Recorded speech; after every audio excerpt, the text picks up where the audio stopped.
Bos días, amigos, desde o meu recuncho de Trevinca.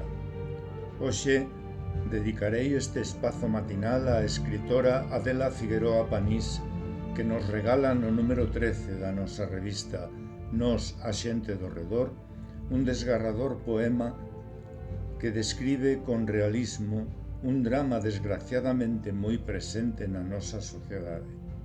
Titúlase Perdao, que hoxe tentarei poñer voz pedíndolle previamente disculpas a Adela pola miña pronunciación.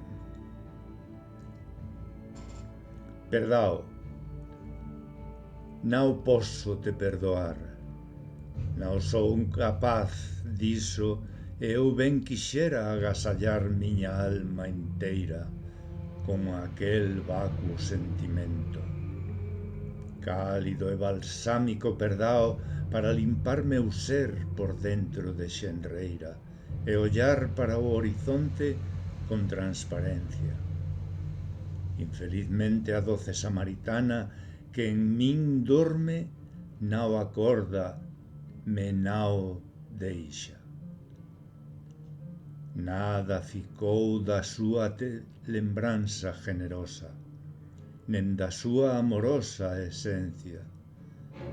A culpa que me proe por dentro faz buracos por onde percolan teus desprezos.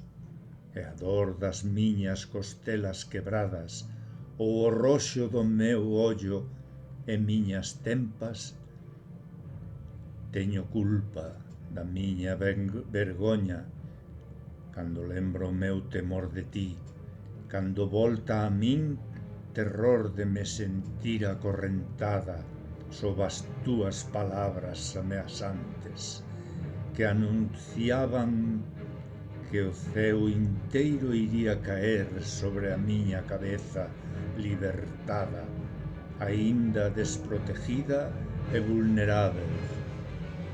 Teño vergonza da culpa de me sentir tao inútil, tao torpe, tao equivocada. Volvo escoitar a medio da noite un terrible que ficeste con aquel son ameaçante. Puta, puta, por que non estabas na casa a miña espera? Sinto todo o rancor do mundo pola culpabilidade sentida, por ter interpretado teus mandados do xeito errado, torpe, malintencionada. Aínda tremo perante daquel acento de perdoaresme a vida desde a túa altura moral, por ti autoconcedida. Terei eu que arranxar a túa desfeitas?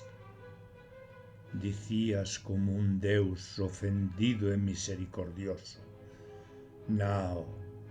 Non posso te perdoar, porque roubache a miña inocencia, porque estragaches a miña alegría, porque prostituíche o meu amor ao confundilo con indigna sumisión. Non posso te perdoar porque aínda eu non me perdoei. Gracias, Adela.